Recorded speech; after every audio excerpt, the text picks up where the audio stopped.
지난 송구영신 예배 때 길, 진리, 생명이라는 제목으로 본문으로 말씀을 전했습니다. 지난번 설교에서는 이 시대에 흐르고 있는 이 이데올로기적 다원주의, 절대적 진리를 부정하며 모든 것을 상대적으로만 이해하려는 이 이데올로기에 대하여 이 말씀이 얼마나 중요한 말씀인지를 설명했습니다. 마치 이러한 세상이 올 것을 예수님이 아셨기에 예수님이 이 말씀을 남겨놓으신 것입니다. 이 말씀이 없었다면 교회는 역사 속에 사라졌을 것입니다. 이 말씀을 진리로 믿는 성도들을 통해 복음은 전해졌습니다. 예수님이 유일한 길이요, 유일한 진리요, 유일한 생명이라는 것을 이 다원주의에 빠져 있는 사람들은 독선적이며 배타적이며 교만한 태도다라고 말하며 거기에 눌려버린 교회들, 신학자들, 목회자들이 이 말씀을 굳게 선포하지 못하고 휩쓸려 버림으로써 교회가 생명력을 잃어버리고 참된 진리임을 나타내지 못하고 있습니다. 서구 유럽이나 북미에서 가장 이 다원주의에 빠진 사람들이 꺼려하는 눈의 가시처럼 생각하는 말씀이 바로 이 구절입니다. 그리고 이 구절을 애써 외면하려 하며 이 구절만큼은 드러내지 않으려고 합니다. 그 결과 교회는 생명력을 잃어버렸고 세상에 미치는 영향력을 잃어버렸습니다. 이 말씀을 가리켜 독선적이고 배타적이라고 말하는 사람들이 예수님이 이루신 구원의 역사, 하나님의 나라, 복음의 능력을 체험하지 못하게 가로막고 있기 때문입니다. 그러나 역사적으로 이 말씀이 있었기에 교회는 존재해 왔습니다. 교회가 세상에 선한 일을 많이 했기 때문에 존재한 것이 아닙니다. 예수님 믿는 사람들이 더 착하기 때문에 존재해 온 것도 아닙니다. 이 말씀이 진리이기 때문에 교회는 존속했던 것입니다. 진리는 사실이기에 하나의 정답밖에 없기에 배타적일 수밖에 없습니다. 독선적으로 보일지 모르지만 독선이 아니라 사실일 뿐입니다. 정답이 하나라면 그 밖에 대답이 없는 것을 어찌 독선이라 말하며 배타적이라고 말할 수 있겠습니까? 역사적으로, 경험적으로, 또한 체계적인 이 세계관적으로도 하나님의 말씀 그리고 예수 그리스도의 그분의 임재와 그분의 말씀과 그분의 역사하심을 통해 하나님의 나라가 우리 가운데 주어졌음을, 그 나라에 들어갈 수 있음을 우리는 분명히 확신할 수 있습니다. 오늘 말씀은 두 번째 이어서 동일한 본문을 다른 각도에서 하나님과의 관계에서 예수님께서 왜 이 말씀을 하셨는가를 살펴보고자 합니다. 한 개인의 인생에 있어서 가장 큰 영향력을 주는 요소가 무엇이냐라고 질문하면 여러분 뭐라고 대답하겠습니까? 돈, 친구, 직업, 많은 요소들이 있지만 저는 아버지라고 대답하겠습니다. 아버지와 올바른 관계에 있지 아니한 사람들은 개인의 삶과 사회생활에서 많은 어려움을 그리고 고난을 겪기 때문입니다. 우리나라에는 이런 통계가 아직 사회학적 통계가 발달하지 않아서 부득이 미국의 통계를 예를 들자면 미국의 내셔널 센터 포 파더링이라는 그런 단체에 의하면 미국에는 2천만 명이 이 아버지 없는 가정, fatherless home에서 살고 있다고 합니다. 그래서 소위 fatherless epidemic, 아버지 없는 전염병이라고 부르는 현상들이 나타납니다. 청소년 시기에 감옥에 간 사람의 85%가, 문제 행동을 가진 어린이들의 85%가, 약물 중독에 있는 사람의 75%가, 고등학교에서 중퇴하는 이들의 71%, 10대 임신하는 이들의 71%, 모든 노숙인들과 가출 어린이들의 90%, 청소년 자살의 63%가 fatherless home에서 나왔다고 합니다. 이 밖에도 많은 통계가 있는데 대표적인 것만 제가 간추린 것입니다. 여기서 fatherless라고 할 때는 그저 육신의 아버지가 먼저 돌아가셨거나 없다는 의미 아닙니다. 아버지라는 존재가 있지만 부정적 영향력을 끼치며 도리어 자녀에게 큰 아픔과 상처를 주는 이들 포함하는 것입니다. 도리어 진짜 아버지가 계시지 않은 사람들은 도리어 더 성실하게 살아가기도 하죠. 이렇게 육신의 아버지와의 문제 속에 있을 때 이것이 사회 문제가 된다는 거죠. 역사적으로 영향력 있는 무신론자들, 많은 이들에게 자신만이 아니라 다른 사람에게도 무신론을 끼쳤던, 영향을 끼친 사람들 또한 아버지와 매우 좋지 않은 관계에 있는 사람들이라는 통계도 있습니다. 이렇게 육신의 아버지들의 문제는 어디서 비롯된 것일까요? 그들에게 질문해 보면 아마 그들의 아버지와의 문제가 있었을 겁니다. 올바른 아버지를 경험하지 못했기 때문이죠. 그러면 그 아버지들의 아버지와 인터뷰를 한다면 또 그들의 아버지의 아버지를 얘기할 거예요. 그럼 언제나 조상 탓만 할 것입니까? 근본적인 원인은 무엇일까요? 이런 모든 아버지들의 문제는 진정한 아버지를 모르기 때문이에요. 우리 인간에게는 육신의 아버지만 있는 것이 아닙니다. 우리의 진정한 아버지, 우리를 창조하시고 우리의 삶을 주관하시는, 심판하실 아버지가 계시다는 것을 모르기 때문입니다. 입양된 사람들이 친부모를 찾으려고 노력하는 이유가 무엇입니까? 친부모가 누구인지 알고 싶어서, 복수하고 싶어서 그게 아닙니다. 자기 자신을 알고 싶어서입니다. 그처럼 우리의 진정한 아버지가 누구인지 모르기에 자신이 누구인지 모르고 자신의 인생의 방향을 잡지 못하는 것입니다. 예수님은 우리를 창조하신 하나님을 아버지라고 부르셨습니다. 특별히 요한복음 14장에서 17장에 이르기까지 하나님을 아버지라고 집중적으로 부르셨습니다. 14장에서는 26번 사용하셨고 15장에서는 11번, 16장에서는 14번, 17장에서는 52번이나 사용하셨습니다. 우리말 성경으로 제가 2번 읽으면서 체크했는데 틀림없이 누군가 또 체크해 볼 거야. 맞나 안 맞나. 혹 틀렸다면 용서하시고 저에게 알려주시기 바랍니다.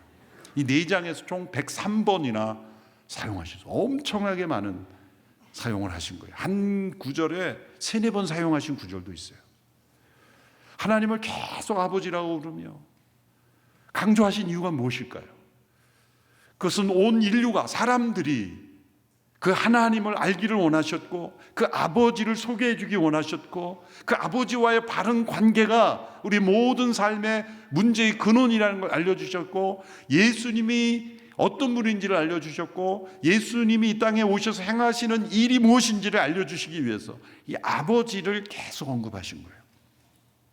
이 103번 사용된 구절들을 다 정리해 보면 이렇게 간략하게 제가 요약할 수 있습니다. 예수님은 아버지께서 보내셔서 세상에 오신 분입니다. 예수님은 아버지의 말씀을 전하셨고 예수님은 아버지 안에 계시고 아버지께서 예수님 안에 계십니다. 예수님은 아버지께서 맡기신 뜻을 이루셔서 아버지를 영화롭게 하셨습니다. 예수님은 아버지를 보여주셨고 예수님을 본 자는 아버지를 보게 되었습니다. 예수님은 아버지께로 가셔서 있을 곳을 예비하십니다. 또한 예수님은 아버지께 구하셔서 다른 보혜사 곧 성령님을 보내십니다. 그리고 예수님은 다시 오셔서 우리를 아버지의 집으로 데려가실 것입니다. 예수님의 모든 삶은 아버지와 관계 속에서만 해석이 됩니다. 그분은 하나님의 유일하신 아들로서 아버지의 보내심을 받아 세상에 오셨고 아버지의 계획과 뜻을 이루셨고 또 아버지께로 다시 돌아가셨고 아버지의 때에 다시 오실 것입니다. 그리고 우리를 아버지의 집으로 인도하실 것입니다. 예수님이 아버지의 보냄을 받아 이 땅에서 이루신 일의 핵심은 무엇입니까? 우리도 예수님처럼 하나님을 아버지라 부를 수 있는 자녀가 되게 하신 거예요. 예수님이 아니었다면 우리는 그저 피조물이었을 겁니다. 그저 인간이었을 겁니다. 하나님의 유일하신 아들이신 하나님을 아버지라고 부르신 그분으로 인하여, 그분 안에서, 그분을 믿음으로 우리도 하나님을 아버지라 부르는 자녀로 입양되었다는 것입니다. 그리고 예수님께서 다시 오셔서 하시는 일은 우리 모두를 아버지의 집, 우리가 마땅히 들어가야 할 아버지의 집으로 인도하시는 것입니다. 그래서 이 아버지를 만난 사람들은 육신의 아버지가 부재하거나 육신의 아버지로부터 심한 상처와 부정적 영향력을 받았다 할지라도 전혀 상처받지 않는 사람처럼 건강한 삶을 살 수 있습니다. 육신의 아버지가 이 세상의 최고로 줄 수 있는 행복보다 더 비교할 수 없는 행복을 이 땅에서 누릴 수 있습니다. 하나님이 나의 아버지, 그리고 하나님이 우리 아버지가 된 사람들. 왜냐하면 우리의 진정한 아버지이시기 때문이죠. 예수님이 아버지의 보냄을 받아서 그 일을 이루셨습니다. 그리고 다시 오실 것입니다. 이렇게 예수님의 오심과 행하심과 떠나심과 다시 오심은 모두 아버지와 연관이 되어 있는데, 바로 우리에게 필요한 것, 그것은 아버지께서 우리를 창조하심으로 계획하신, 그리고 우리에게 주시기 원하시는 것을 죄로 말미암아 우리가 잃어버린 것들을 회복시키기 원하신다는 거예요. 그래서 예수님의 오심은 인류의 역사, 인류의 운명과 역사를 결정짓는 가장 중요한 사건이 되는 것입니다. 예수님께서 당신 자신을 길, 진리, 생명으로 소개하신 까닭은 하나님께서 우리에게 주시기 원하셨던, 누릴 수 있었던 이 세 가지 축복을 죄로 말미암아 우리가 잃어버렸기 때문입니다. 죄가 세상에 들어오기 전 인류는 아버지와의 관계, 친밀한 관계 속에서 그분과 대화하며 그분과 동행하며 그분과 함께 살아갈 수 있었어요. 죄는 그것을 끊어버렸습니다. 죄가 세상에 들어오기 전 인류는 아버지의 말씀을 따라, 진리를 따라 살게 되어 있었습니다. 그래서 그 진리를 따라 자유를 살 수 있었습니다. 그런데 그 죄는 진리가 아닌 거짓을 따르게 한 것입니다. 타락의 본질은 진리를 버리고 거짓을 따른 것입니다. 그래서 사람들은 거짓을 따르는 인생이 된 거예요. 타락하기 전 인류는 아버지의 영원한 생명을 따라 살도록 창조되었어요. 그러나 그 생명을 죄로 말미암아 잃어버려 죽음에 갇힌 존재가 된 것입니다. 예수님께서 오심으로 이 세 가지 잃어버린 축복을 다시 회복시키시는 분이라는 겁니다. 첫째로, 인류는 아버지의 집으로 가는 길이 필요합니다. 그리고 예수님께서 바로 그 길이 되십니다. 인류가 아버지의 집으로 가야 한다면 아버지의 집 밖에 있다는 뜻이지요. 하나님께서 창조하신 아담과 하와가 에덴 동산에서 쫓겨난 이래로 모든 인류는 하나 아버지의 집 밖에서 태어나 밖에서 존재하게 되었습니다. 이것이 인류의 상태, 곧 실존입니다. 이러한 상태를 설명해 주시기 위해서 예수님께서 가르쳐 주신 비유가 누가복음 15장의 유명한 세 가지 비유입니다. 예수님께서 중요한 교훈을 주실 때는 연속적인 세 가지 비유를 들으십니다. 첫 번째 비유는 100마리의 양을 기르는 목자가 한 마리의 양을 잃어버림으로 그 양을 찾도록 결국 찾아서 기쁨을 누렸다는 겁니다. 두 번째 비유는 10드라크마를 가진 여인이 한 드라크마를 잃어버렸어. 그 드라크마를 샅샅이 집안을 찾아서 결국 찾아서 기쁨을 누렸다는 겁니다. 세 번째 비유는 두 아들을 가진 아버지가 있었는데 둘째 아들이 유산을 먼저 요구하여 유산을 가지고 아버지의 집 밖으로 나가 방탕하게 살다가 돼지의 지엽 열매를 먹는 상태에 이르러서 정신을 차리고 다시 돌아와서 아버지가 기쁨으로 맞이해주며 축하하며 잔치를 베풀었다는 이야기입니다. 이 연속적인 세 가지 비유에 세 가지 공통점이 나옵니다. 첫째는 무엇인가 소중한 것이 잃어버려졌다는 겁니다. 목자에게는 양이 소중합니다. 여인에게는 드라크마가 소중합니다. 아버지에게는 아들이 소중합니다. 그 소중한 것이 잃어버려져 있다는 거예요. 여러분, 인간의 가장 중요한 상태는 잃어버려져 있는 상태라는 겁니다. 이 땅에서 어떤 가정에서 태어나든 부모님의 그 축복 속에 태어나든 그렇지 않든 모든 인간은 잃어버려진 상태라는 겁니다. 마땅히 알아야 될 하나님과의 관계 속에서 아버지의 집 밖에서 존재하기 때문이죠. 사람들은 그것을 인식하지 못합니다. 이 불행이, 이 고난이, 이 결핍이, 이 갈등과 아픔이 어디서 오는지 알지 못합니다. 그것은 한마디로 아버지의 집 밖에 존재하기 때문이에요. 잃어버려져 있기 때문입니다.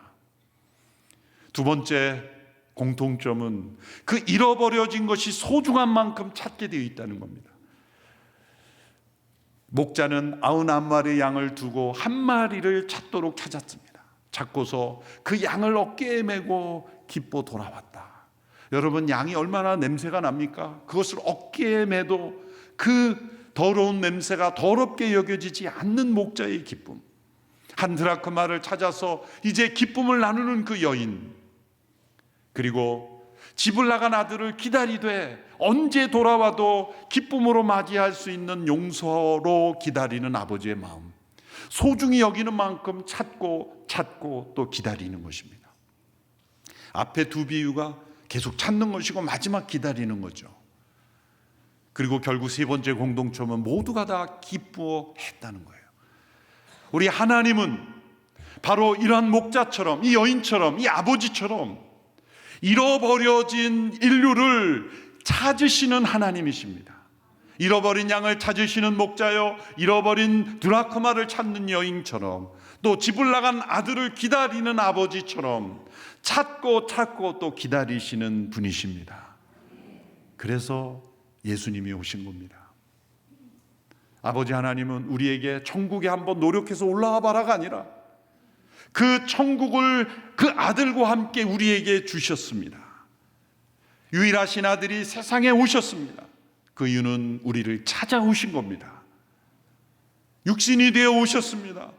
그리고 우리를 사랑하셨습니다. 그리고 우리를 찾으셨습니다. 그리고 우리를 아버지의 집으로 인도하는 길이 되신 거예요. 우리가 아버지의 집으로 되돌아가는 것은 우리 마음대로 되지 않습니다. 아버지의 집으로 돌아갈 때 반드시 요구되는 것이 있다면 회개입니다. 아담과 하와가 에덴 동산 밖으로 쫓겨났지만 회개했다는 기록이 없습니다. 변명하고 거짓말하고 그랬지 진정한 회개가 이루어지지 않았어요. 그래서 에덴 동산 밖에 있는 인간은 스스로 회개할 능력이 없습니다.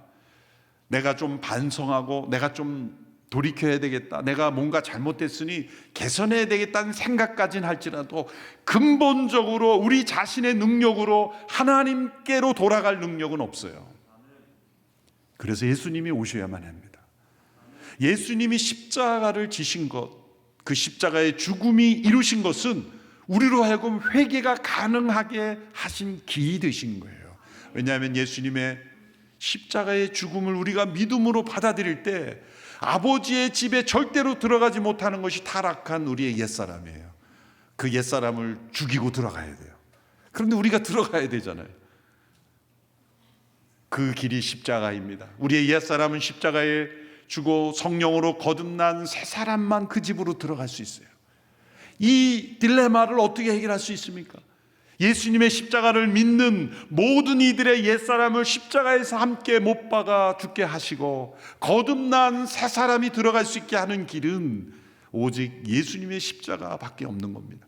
그 십자가가 우리가 아버지의 집으로 들어갈 수 있는 유일한 길이 되는 겁니다. 사람은 스스로 회개할 능력이 없기 때문이에요. 예수님의 십자가의 죽음을 믿는 그 믿음이 바로 우리로 하여금 회개가 가능하게 하기 때문에 예수님이 유일한 아버지께로 가는 길이 되는 겁니다. 예수님을 믿을 때 우리 안에 그 회개가 일어나 우리는 아버지의 집으로 들어가는 길이 되는 것이죠. 두 번째로 인류는 아버지의 말씀을 버림으로 진리를 잃어버리고 거짓을 따라 사는 인생이 되었죠. 예수님께서 바로 그 진리가 되신다는 겁니다. 여러분, 에덴 동산에서 타락이 어떻게 이루어졌습니까?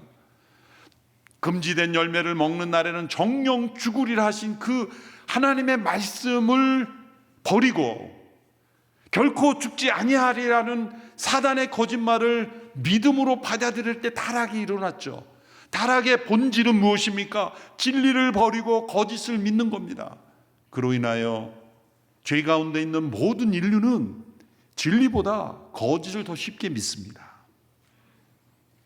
사람들에게 통용되는 소문을 보면 다 가감되어 있는 겁니다. 있는 그대로가 아니에요.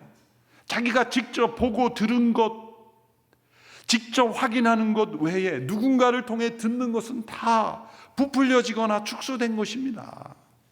제가 그래서 미국에서 목회할 때 소문 실명제라는 것을 만들어 가지고 유통시킨 적이 있어요.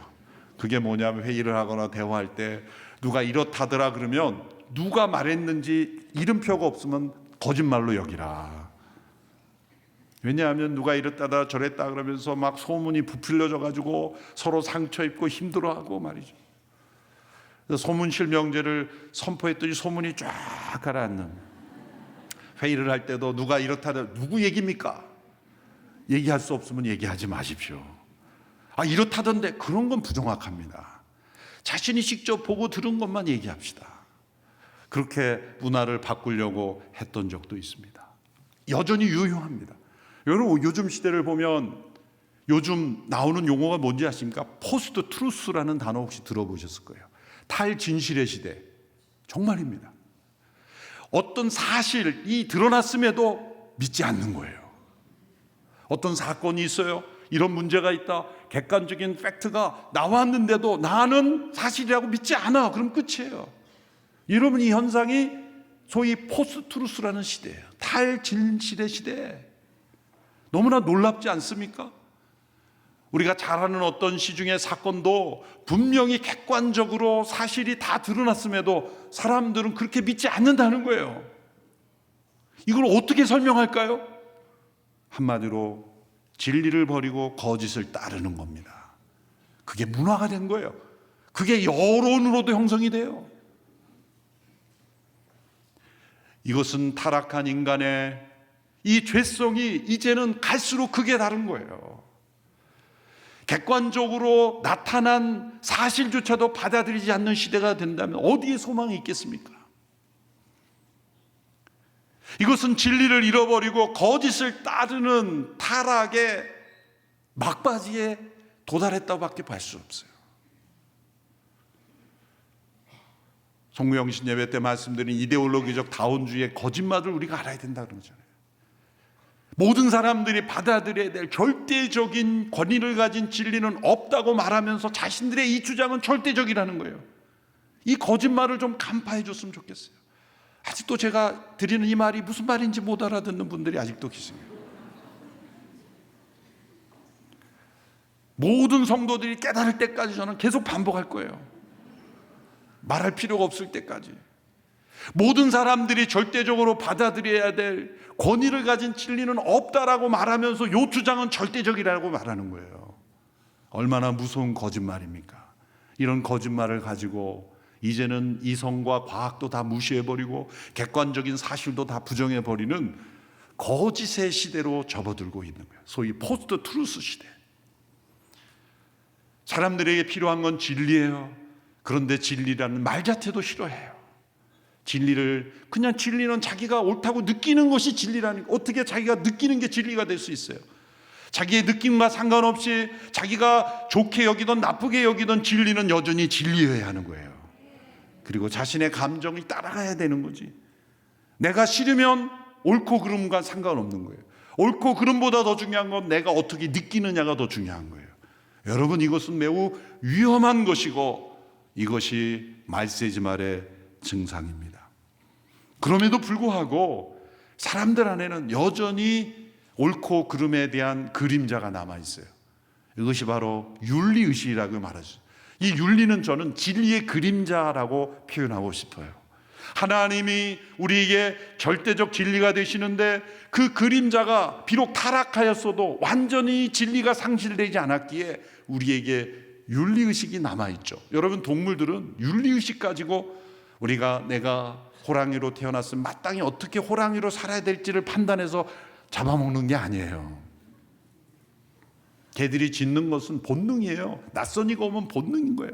내가 우리 주인의 재산을 지켜야 돼, 소명감을 가지고 짖는 게 아닙니다. 그렇게 보일 수는 있지만 본능인 거예요.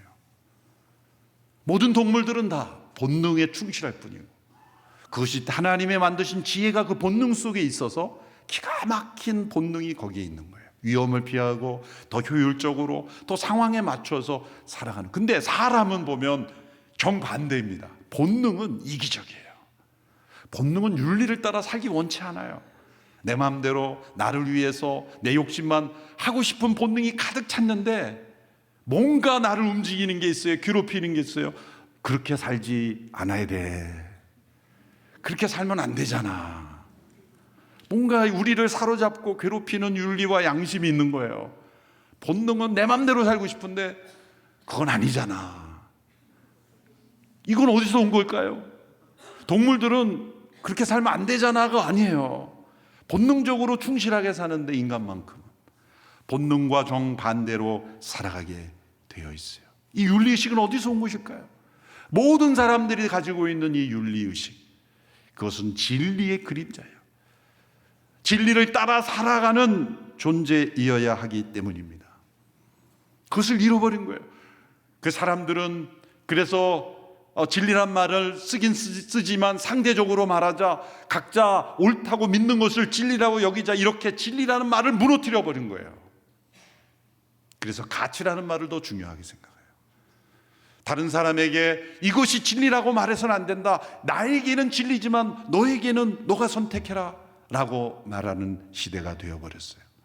그러나 예수님은 유일한 진리, 참 진리라는 건 모든 삶의 영역에 적용될 수 있는 마스터 키라는 거예요.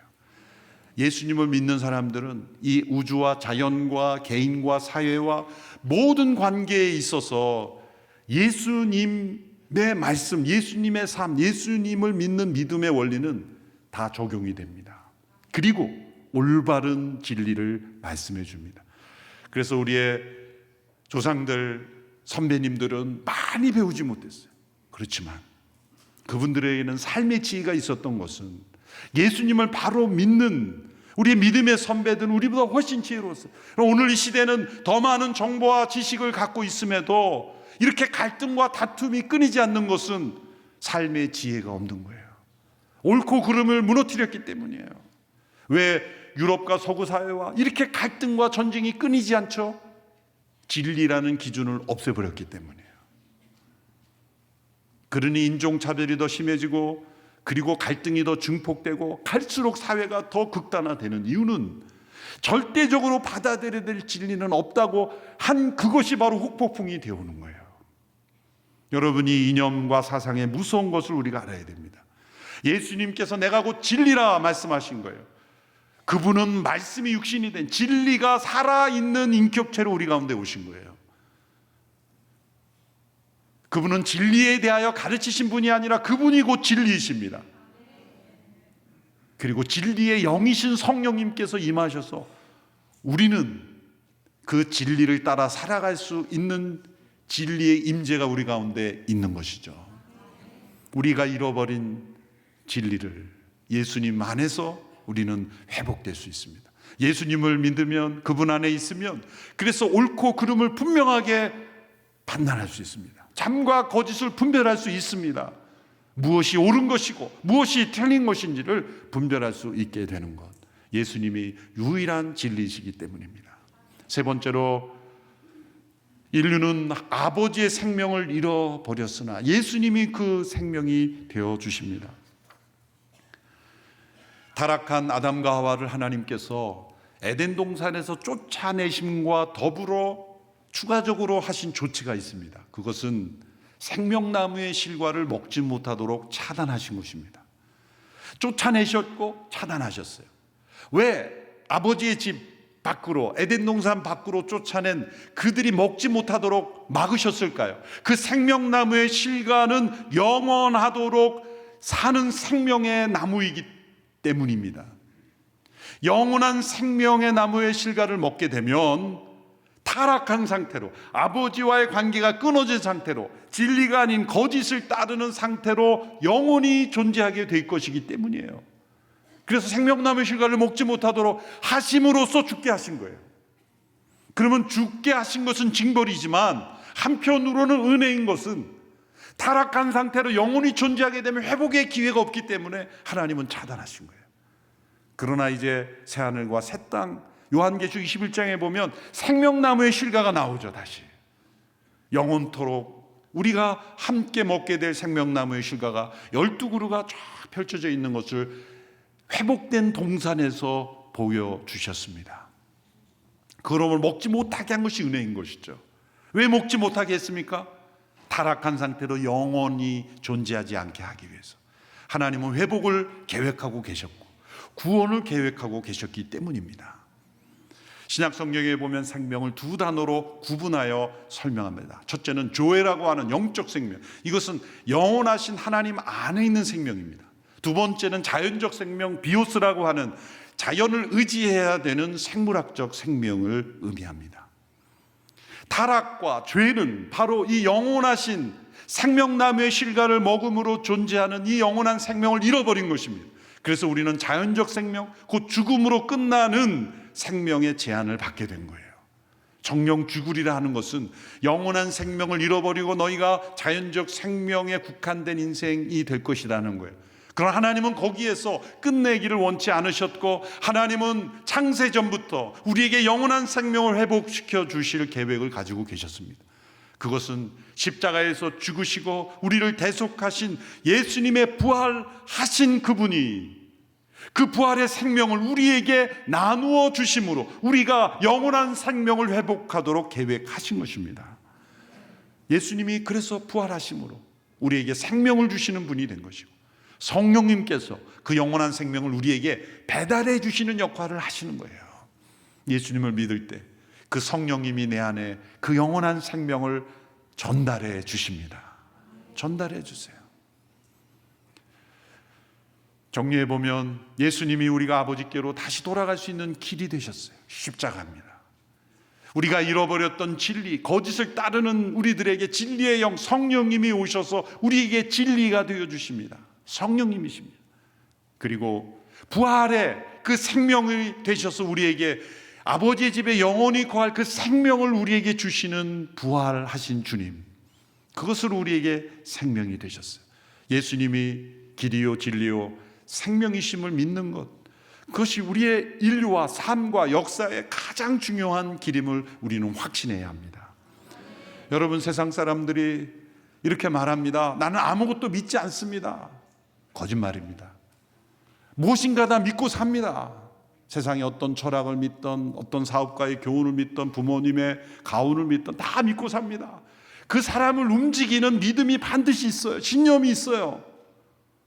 세상 사람들은 아무것도 믿지 않는 게 아니라 아무거나 믿고 사는 거예요. 아무거나 믿고 사는 거예요. 그래서 믿을 게 없는 사람들은 새해 언론에서 발표하는 토끼해라는 걸 믿고 사는 거예요. 자축인묘, 진사오미, 신유술에 육식갑자를 만들어서 지상을 지키는 동물들의 매해 이름을 붙이잖아요. 저는 그리스도인으로 상당히 불쾌합니다. 왜 한 해의 운명을 동물을 바라보며 살아야 되는지.